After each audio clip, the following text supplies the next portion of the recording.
అంటే అస్తమాను గాబరాగా ఉన్నారనుకోండి, ఆలోచించలేమండి. ఆలోచన మనకి రావడం వేరు, మనకి ఆలోచన తట్టడం వేరు. ఈ రెండిటికి చిన్న తేడా ఉంది. ఈ రెండిటికి తేడా ఏంటంటే, మనం ఎప్పుడైతే కామ్‌గా మన మనసులో ఉంచుకుంటామో, మనకప్పుడు ఒక స్పృశిస్తుంది. ఒక ఆలోచన తడుతుంది. ఆ ఆలోచన తట్టడం అనేది దానికి చాలా మనం విలువివ్వాలి. ఇందులో ఇంకొకటుంది. ఆలోచించడం. అంటే అదే ఒక జరిగిన సంఘటన గురించి పదే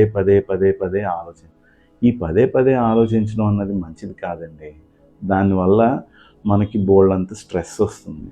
ఈ స్ట్రెస్ ఇప్పుడు అందరం వింటున్నాం. చిన్నపిల్లాడి నుంచి స్ట్రెస్సే. ఎందుకు? ఆలోచనలు ఎక్కువైపోవడం వల్ల. నేను వేసుకున్న చొక్కా నాకు నచ్చిందా లేదా కాదు. పక్కవాడికి నచ్చుతుందా లేదా? మా అమ్మకి నచ్చుతుందా లేదా? ఇలాగా వంటలు నేను పోస్ట్ చేసింది ఇన్‌స్టాగ్రామ్‌లో అందరూ చూసారా లేదా? ఇలాంటి ఆలోచనలు పెట్టుకోకండి. మీకు తృప్తినిచ్చేది ఏదో దాని గురించి ఆలోచించండి. అలాగే మీకు ఏదైతే ఆలోచన స్పృశించిందో దాన్ని మటుకు తప్పకుండా మీకు ఉపయోగకరమైనదవుతుంది.